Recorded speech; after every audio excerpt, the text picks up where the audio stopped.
Olá, meus alunos, tudo bem? Sejam bem-vindos à nossa segunda aula de eletrônica analógica. Como todos sabem, meu nome é Alexandre Mascarenhas. Sou engenheiro eletricista e estive trabalhando com vocês neste módulo, conceitos básicos de eletrônica. A eletrônica analógica é o ramo da eletrônica que estuda o desempenho de dispositivos e circuitos analógicos, como resistores, capacitores, bobinas, potenciômetros, transistores, cristais, circuitos integrados, em sua grande maioria. Trata-se também do estudo do comportamento de sinais elétricos tais como radiofrequências, AM, FM, Bluetooth, wireless, etc.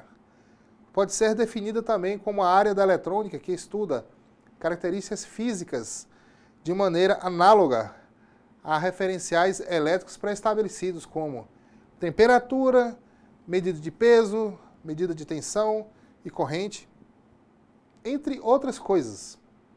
Segundo o autor desconhecido, a eletrônica analógica desenvolveu-se como com o advento de controle de grandezas físicas, variáveis ou não, formas oscilatórias em baixa ou altas frequências, e que são utilizados em quase todos os tipos de equipamentos. Ou seja, o estudo da eletrônica analógica surgiu com a necessidade de controlar certas grandezas, para que possam ser utilizadas ou convertidas em valores reais, ou utilizar e converter valores reais em grandezas.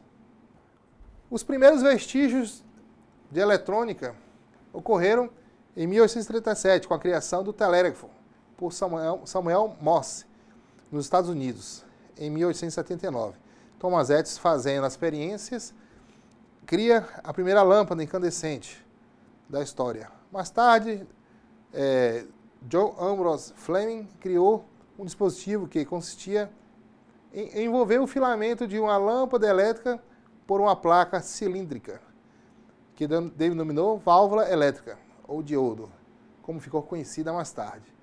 No final da década de 30, começaram a surgir as válvulas mais modernas, como as válvulas de feixe dirigido, tubos de raio catódico, tubos de sintonia, válvulas metálicas e válvulas miniatura. Como consequência, surgiram também os diodos de cristal dopado, o que posteriormente deu origem ao nosso transistores, na década de 50.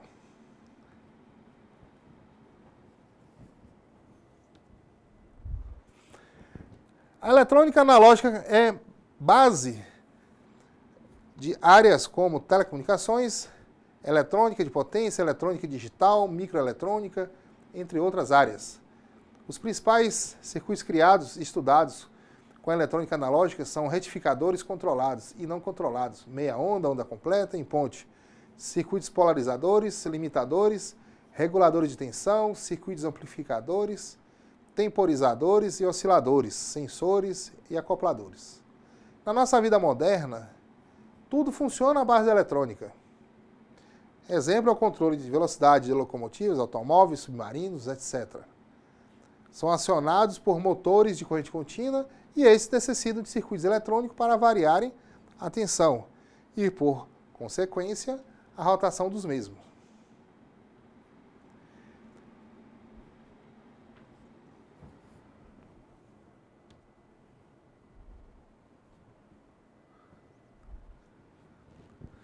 Vamos estudar agora a fonte de alimentação.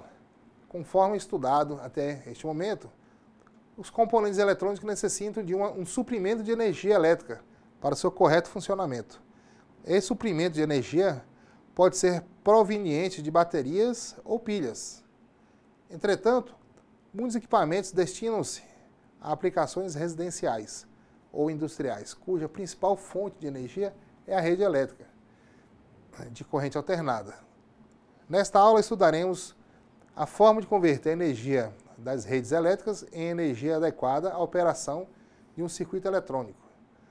Essa fonte de energia é composta por diversos componentes: transformador, circuito retificador, capacitor de filtragem e circuito regulador de tensão.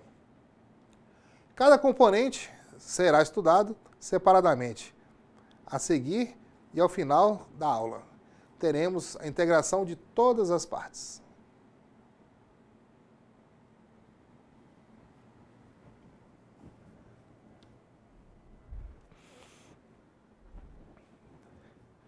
O transformador. O transformador. As fontes de tensão utilizadas em sistemas eletrônicos, em geral, são menores que 50 volts, enquanto a tensão de entrada de energia elétrica costuma ser 127 volts ou 220 volts. Logo, a primeira etapa de processamento de energia é o rebaixamento do nível de tensão. O componente utilizado para essa tarefa é o transformador, que opera segundo os princípios do eletromagnetismo.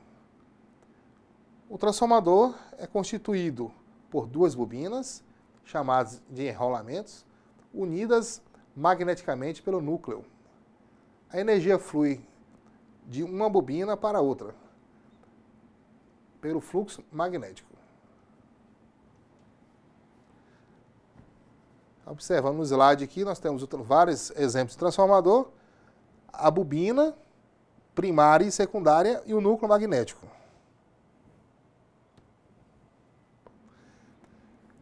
Representação gráfica de um transformador. E o transformador de várias tensões. No transformador ideal, teremos a equação 2 sobre 1 é igual a N2 sobre N1, onde o 1 é a tensão do primário, o 2 é a tensão do secundário. N1, número de espiras no enrolamento primário, N2, número de espiras no enrolamento secundário. A corrente elétrica no transformador ideal é I1 sobre I2 igual a N2 sobre N1. Observe no gráfico.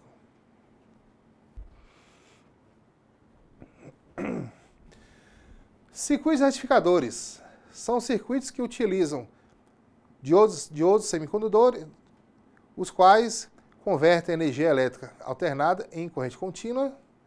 Observe nas figuras. O circuito retificador de meia onda, o circuito retificador de onda completa e o circuito retificador de onda completa em ponte, como nós já estudamos no módulo anterior. Capacitor de filtragem, componente eletrônico constituído por duas placas condutoras separadas por um material isolante, chamado dielétrico.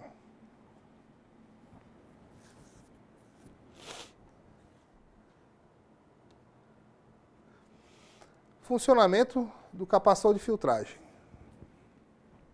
Ao ligar uma bateria com um capacitor descarregado, haverá uma distribuição de cargas e, após certo tempo, as tensões na bateria e no capacitor serão as mesmas, deixando de circular corrente elétrica em direção ao capacitor. Vide figura.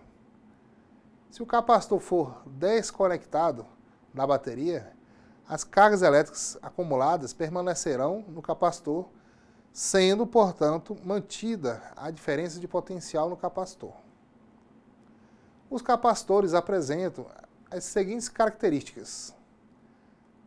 Armazena grandes quantidades de cargas elétricas em suas placas, opõe-se à variação de tensão elétrica, a capacidade de armazenar cargas elétricas depende de sua capacitância, a capacitância medida em farads e seus submúltiplos, microfarads, nanofarad, picofarad, etc.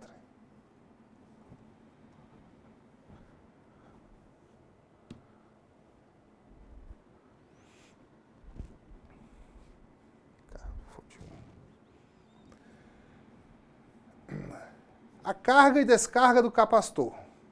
Suponha que o capacitor esteja descarregado e em t tempo igual a 0 segundo. A chave do circuito da figura é fechada. Inicia-se o processo de carga e a tensão nos terminais do capacitor cresce até atingir a tensão da fonte de energia. Na figura, processo de carga do capacitor. Na descarga do capacitor, ele está carregado e a chave é fechada. A corrente circulará através do resistor e descarregará o capacitor conforme o gráfico.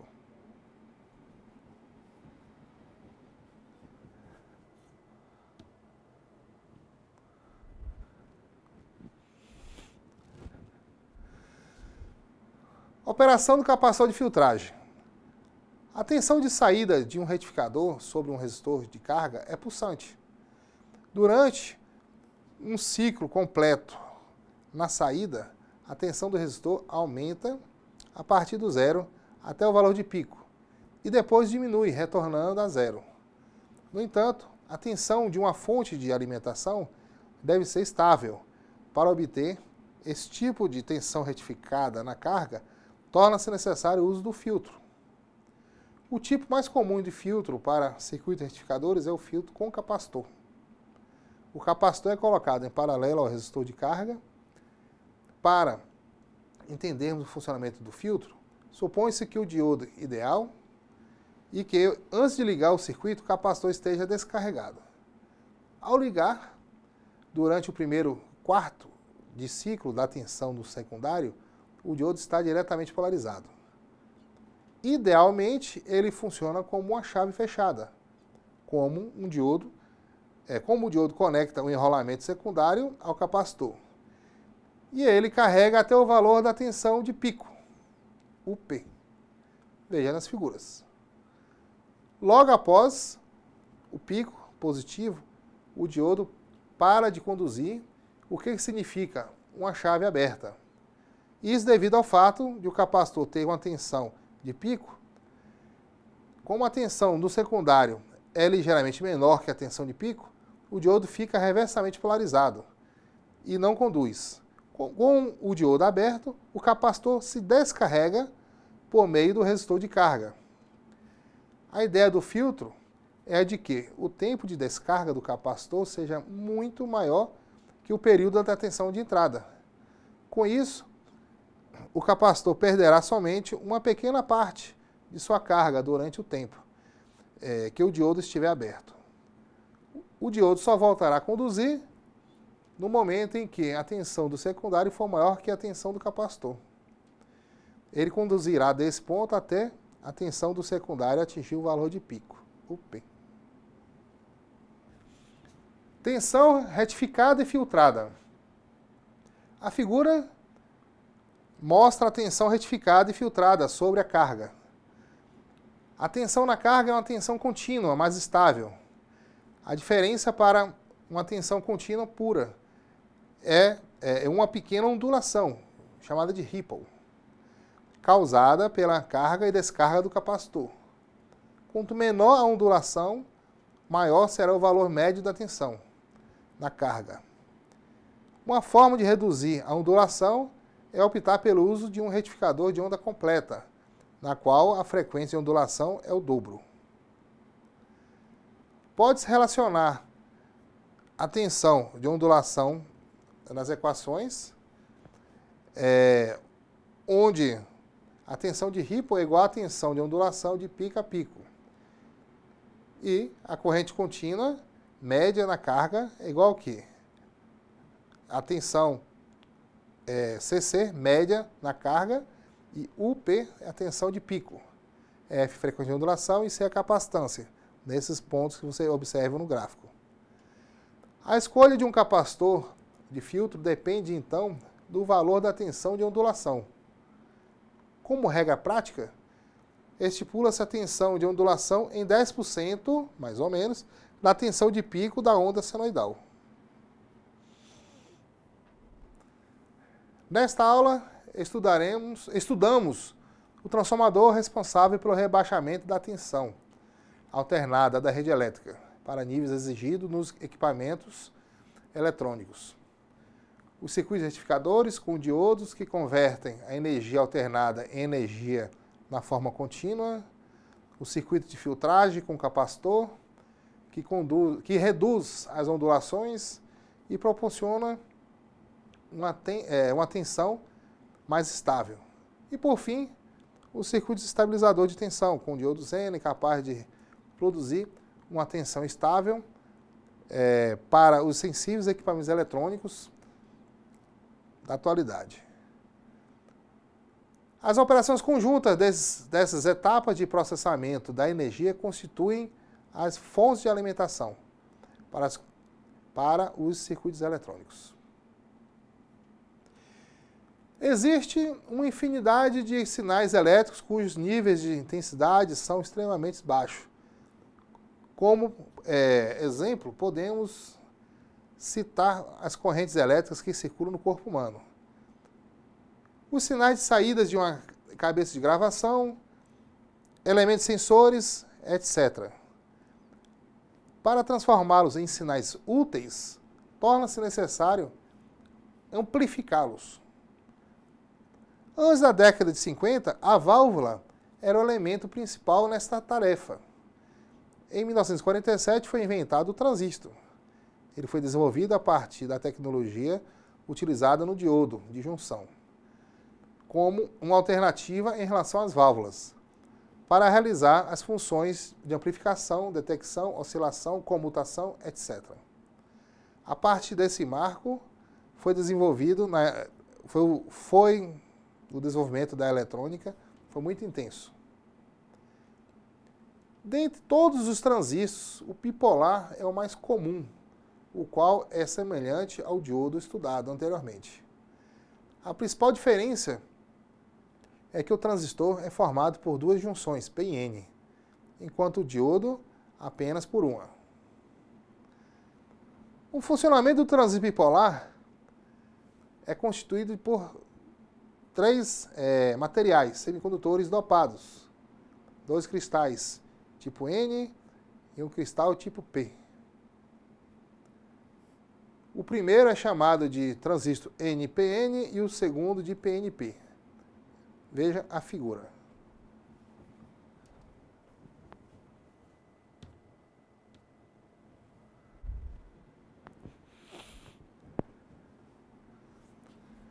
Cada um dos três cristais que compõem o transistor bipolar recebe o nome relativo à sua função.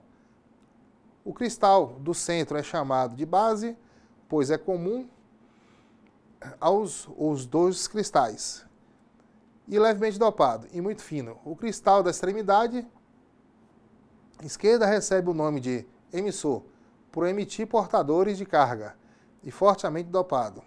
E, finalmente, o último cristal tem o nome de coletor, por receber os portadores de carga. Possui dopagem média. Apesar de não distinguir os cristais de coletor e emissor, eles diferenciam-se entre si no tamanho e dopagem. O transistor tem duas junções, uma entre o emissor e a base e a outra entre a base e o coletor. Por causa disso, um transistor que se assemelha a dois diodos. O diodo da esquerda é comumente designado diodo emissor base e o da direita de coletor base. Nesta aula, estudaremos o funcionamento do transistor NPN. A análise do transistor PNP é similar à do NPN, bastando levar em conta que os portadores majoritários do emissor são lacunas, em vez de elétrons livres. Na prática, isso significa tensões e correntes invertidas, se comparadas com o do NPN.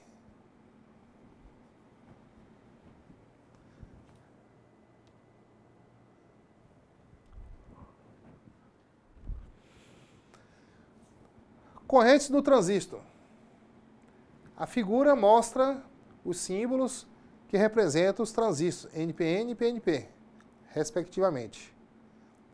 A diferenciação entre os tipos de transistores na representação gráfica é feita pela seta do pino do emissor. A direção da seta mostra o fluxo de corrente convencional e também o sentido das correntes convencionais. I de base, I de coletor, I de emissor, IB, IC e E. A lei das correntes de Kirchhoff diz que a soma de todas as correntes que chegam a um nó é igual à soma das correntes que partem desse mesmo nó. Considerando o transistor como um único nó e aplicando-se a lei, a lei das correntes de Kirchhoff, obtém-se a equação. I de emissor é igual... Não, I de coletor é igual a I de emissor mais I de base. A relação entre a corrente contínua de coletor e a corrente contínua de base é chamada de ganho de corrente, designado pelo parâmetro beta-cc. O ganho de corrente é igual à corrente de coletor sobre a corrente de base. Em geral, mais de 95% dos elétrons livres atingem o coletor, ou seja, a corrente de emissor é praticamente igual à corrente de coletor.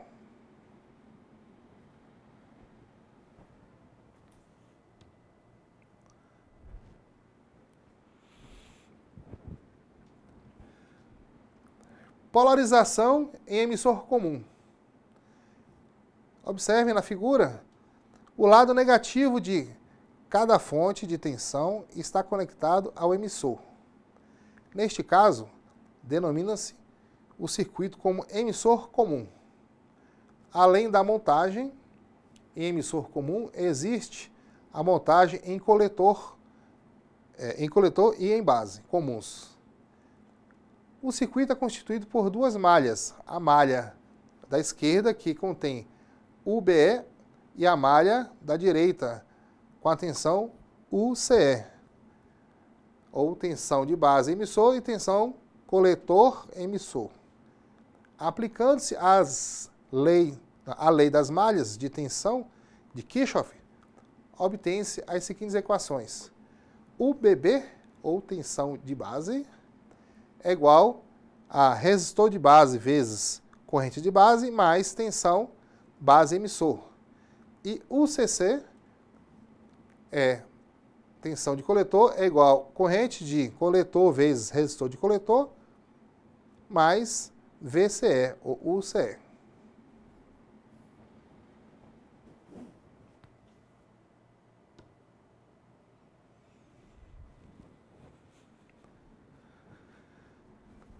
Relação corrente de base e tensão base-emissor. Na junção base-emissor, temos um diodo diretamente polarizado. Isso nos leva a uma relação entre corrente de base e a tensão base-emissor.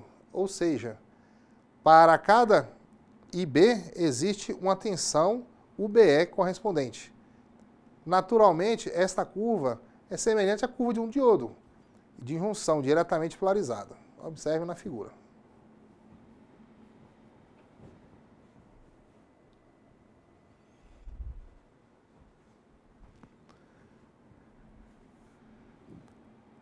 Ponto de operação do transistor. Na figura pode-se visualizar a relação entre corrente de base, IB, a corrente de coletor, IC, e a tensão entre os terminais de coletor e emissor, UCE ou VCE. Essa figura é fundamental na determinação do ponto de operação do transistor, que pode se encontrar em três regiões distintas. Região de corte. Nessa região, a corrente de base e de coletor são praticamente nulas, e a tensão entre os terminais de coletor e emissor é praticamente igual à da fonte de alimentação do circuito. A região ativa ou região linear. Nesta região, a corrente de base apresenta um valor determinado conforme as diferentes curvas do gráfico. A corrente do coletor é determinada no eixo das ordenadas e o valor de tensão entre os terminais do coletor e emissor no eixo das abscissas. Região de saturação. Esta região é definida pelo contorno à esquerda do gráfico, onde a corrente coletor apresenta valores elevados, enquanto a tensão entre o coletor e o emissor é relativamente pequena.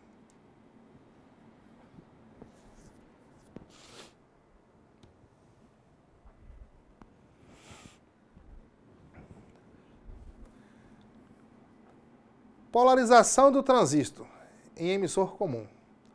Um circuito Um circuito transistorizado pode ter uma infinidade de aplicações e os transistores para cada função têm um ponto de funcionamento correto. Estudaremos a seguir a forma de estabelecer o ponto de operação ou quiescente de um transistor, isto é, como polarizá-lo. A reta de carga. A figura mostra um circuito com polarização de um emissor comum. O desafio consiste em saber os valores das correntes e tensões nos diversos componentes. Uma forma de solução é o uso da reta de carga. Usa-se a reta de carga em transistores para obter as correntes IE e VCE, considerando a existência de um resistor de coletor RC. A análise da malha formada pela fonte de tensão VCC, RC e VCE leva-nos à determinação da corrente IC. IC é igual a VCE menos IC é igual a UCC ou VCE menos VCE, dividido por RC.